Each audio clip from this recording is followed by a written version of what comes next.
তো আজকে আমরা যোগা ফর পিসিওডি প্র্যাকটিস করব। তো যে কটা আসন আমি এখানে দেখাবো সবকটা কিন্তু আমাদের রিপ্রোডাক্টিভ হরমোনটাকে ইনক্রিজ করতে হেল্প করবে, আর তার সাথে পেলভিক এরিয়ার যে টক্সিকগুলো সেগুলো কিন্তু রিলিজ হবে, যে ক্ষেত্রে কিন্তু আমাদের পিসিওডি সমস্যা যাদের থেকে থাকে তাদের ক্ষেত্রে ভীষণ হেল্পফুল এই আসনগুলো। আর আমি নিজেই কিন্তু বেনিফিটস পেয়েছি, আমার নিজেরই পিসিওডি ছিল, তো এখন কিন্তু বর্তমানে কোনো পিসিওডি নেই। আর চলো তাহলে স্টার্ট করা যাক। আর দেখতেই পাচ্ছ আমি আসনগুলোকে পরপর তোমাদেরকে দেখাচ্ছি, আর ভালো করে ফলো করবে। আর প্রত্যেকটা আসন যখন আমরা একটা থেকে আরেকটাতে যাব অবশ্যই ব্রিদ ইন ব্রিদ আউট টেকনিকটাকে ফলো করতে হবে। আর দেখো এই বেন্ডিং পজিশনে যখন আসবে তখন কিন্তু ওই ব্রিজটাকে নিতে নিতে আসবে, আবার যখন উঠবে তখন ছাড়তে ছাড়তে আসবে। এই আসনটা কিন্তু আমি দেখো কোমর থেকে বেন্ড করেছি, পিঠটাকে কিন্তু ভাঙিয়ে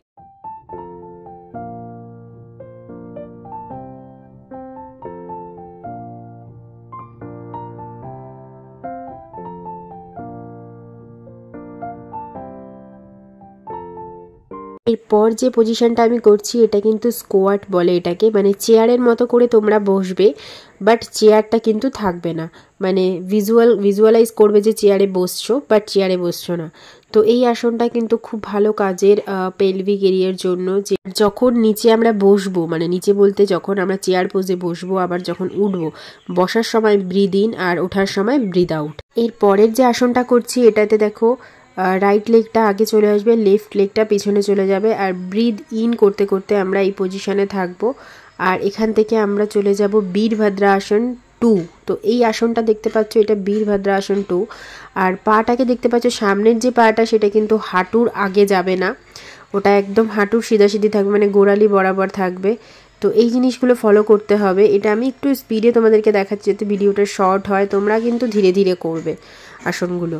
আর এটাতে দেখো হাতটাকে এরকম করে ক্ল্যাচ করে নিতে হবে, আর করে একদম নিচে হোল্ড করতে হবে মাথাটাকে নিয়ে, আর ব্রিথটাকে নিতে নিতে নিচে নামবো, আর ব্রিথটা ছাড়তে ছাড়তে আমরা কিন্তু আস্তে আস্তে করে উপরের দিকে উঠবো। আর কিছুক্ষণ আমরা এখানে হোল্ড করব, প্রত্যেকটা আসনে কিন্তু একটু হোল্ড থাকবে।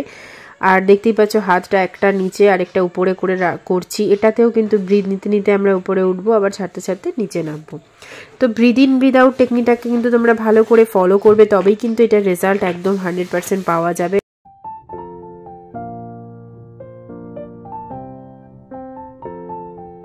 পরে আমি যে আসনটা দেখাচ্ছি এটা হলো গডেস পোজ। তো গডেস পোজে দেখো হোল্ড করতে হবে, আস্তে আস্তে করে দেখো ধীরে ধীরে নিচে নামবো, আর হাতটাকে ওই রকম ভাবে রেখে ঠিক যেরকম স্কোয়াট মানে চেয়ারে বসার মতো করে হাঁটুটাকে বেন্ড করতে হবে। হাঁটুটা অবশ্যই কিন্তু সামনের দিকে আসবে না, একদম গোড়ালি সিধাসিধি থাকবে।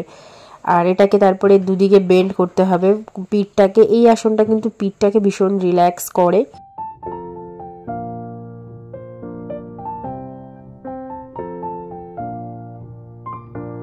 এরপর আমি যেই আসনটা করছি এটা হলো একদম মানে মলাসন। মলাসনে এরকমভাবে বসে পড়তে হবে, আর হাতটাকে জাস্ট এরকম জোড়া করতে হবে ঠিক নমস্কারের মতো করে, আর কেনুইগুলোকে হাঁটুর একদম সাইডে নিতে হবে। দেখতেই পাচ্ছ আমি তো তোমাদেরকে ভিজুয়ালি দেখিয়েও দিচ্ছি আসনগুলো, আর এক্সপ্লেইন করে দিচ্ছি যাতে করে সুবিধে হয় তোমাদের বুঝতে।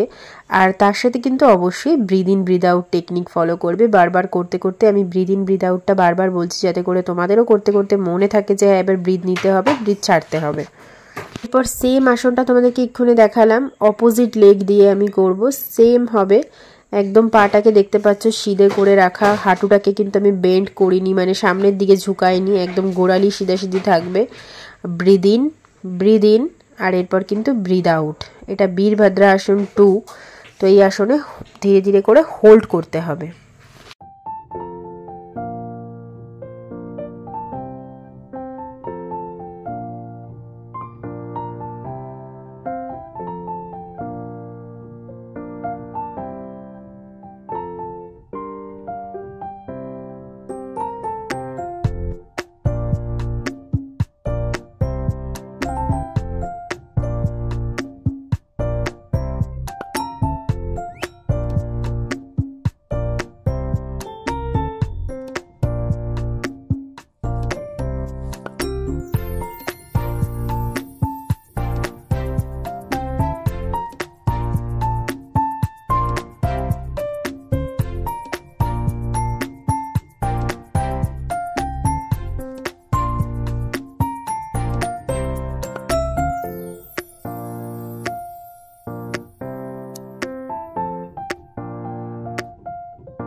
পরের আসনটা চলে এসেছি, এটা বাটারফ্লাই আসন। তো বাটারফ্লাই আসনটা কিন্তু ভীষণ কাজের। এই আসনটাও কিন্তু দেখতেই পাচ্ছ একদম পেলভিক এরিয়ার কিন্তু ভালো করে ম্যাসাজ হচ্ছে, মানে তলপেটটার। তো প্রত্যেকটা আসনই কিন্তু পেটের জন্য খুব ভালো, ইভেন আমাদের গ্রয়িংসের জন্য ভালো। মানে তো যে কোনো যোগা বা আসন আমরা যখন করব, ফার্স্ট কিন্তু হতে পারে আমার হাত পৌঁছাবে না, তো সেটা কিন্তু ধীরে ধীরেই বাড়বে, ফ্লেক্সিবিলিটি কিন্তু ধীরে ধীরেই বাড়বে। আর এটা দেখো সাইড বেন্ড হচ্ছে, মানে একদম সাইড পজিশনটা, আমাদের কোমরের সাইডটা কিন্তু খুব ভালো করে স্ট্রেচ হবে আর হোল্ড করতে হবে। ব্রিথটা কিন্তু আমরা ব্রিথটাকে হোল্ড করব না, এটা ফলো করবে যে অনেক সময় হতে পারে যে আমি একদম শ্বাস নেওয়াটা বন্ধই করে দিলাম, সেটা করব না। যখন আসনটা একটা থেকে আরেকটা যাব তখন কিন্তু ব্রিথ আউট করব। তার সাথে আমরা যখন ওই আসনে হোল্ড করব তখনও কিন্তু আমরা শ্বাস প্রশ্বাসটা আনা নেওয়া করব, মানে নেব এবং ছাড়বো। তাহলেই কিন্তু অক্সিজেনের ফ্লোটা আমাদের, যখন আমরা যেই আসন করব বা যেই পজিশনে আমাদের স্ট্রেচ হচ্ছে সেই পজিশনে গিয়ে কিন্তু কাজটা করতে পারবে ঠিক তখনই। তো এর পরের আসনটা দেখো, এটা পিজিয়ান পোজ। পিজিয়ান পোজটা কিন্তু খুব ভালো, একদম স্ট্রেচ হয়ে যাচ্ছে। আর তোমরা নিশ্চয়ই ফিল করবে করতে করতে আসনগুলো যে সত্যিই বডির পার্টগুলোকে ভালো করে ফ্লেক্সিবল করছে এবং স্ট্রেচ করছে। আর এটা দেখো একদম হাঁটুটাকে বেন্ড করে সিধে হতে হবে।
সেমভাবেই কিন্তু অপোজিট সাইডটাও আমি করে নিলাম, দেখতেই পারলে তোমরা। আর এরপরে পাটাকে একদম ছড়িয়ে দিয়ে এভাবে করে বসে একদম সিধা স্ট্রেট চলে যেতে হবে যত দূর অবধি আমার হাত যায়। আর অবশ্যই কিন্তু আমরা কোমর থেকে ভাঙবো, পিঠ থেকে ভাঙবো না। আর সবসময় যোগা বা আসন করার সময় না মুখে একটা স্মাইলি ফেস রাখবে, যাতে করে আসনগুলো করার সময় এটা না ফিল হয় যে খুব কষ্ট হচ্ছে। তো দেখো বডিতে একটুখানি তো এদিক ওদিকের কষ্ট ফিল হবে, বাট যখন তুমি লং টার্মে এগুলো করতে থাকবে তখন কিন্তু সেটা তোমার কাছে একটা আরামের জায়গা তৈরি হয়ে যাবে। এরপর পিঠের উপর শুয়ে পড়তে হবে। আর এটা হলো আনন্দ বাল আসন, মানে এটা বাচ্চাদের পোজ, যেহেতু বাচ্চারা এরকম করে থাকে হাত পা একসাথে করে। এটাতে কিন্তু পিঠের ব্যাক মাসাজ হচ্ছে আর তার সাথে কিন্তু পেলভিক এরিয়ারও মাসাজ হচ্ছে। তো পেটে যেহেতু চাপ পড়ছে সে কারণে। তো মোটামুটি আমার কিন্তু আসন ওভার। তো দেখতেই পারলে পিসিওডির জন্য এই আসনগুলো ভীষণ কাজে, তো তোমরাও ট্রাই করে দেখতে পারো। আর শুধুমাত্র পিসিওডি থাকলেই করবো এরকমটা নয়, নর্মাল যাদের পিসিওডি নেই তারাও কিন্তু করতে পারো। আমার যেরকম পিসিওডি নেই কিন্তু তাও আমি করে থাকি এগুলো। আর তারপর সবার শেষে একটু রিল্যাক্স করে নিতে হবে একদম শবাসনে শুয়ে। তো আর হাতটাকে রাব করতে হবে, দু হাত ভালো করে রাব করে নিয়ে চোখে মুখে ভালো করে লাগাতে হবে হাতটাকে নিয়ে। আর একটা সাইড বেন্ড হয়ে কিন্তু আমরা উঠে বসবো। চলো তাহলে আজকের মতো এই ভিডিওটাকে শেষ করছি, দেখা হচ্ছে নতুন আরেকটা ভিডিওতে।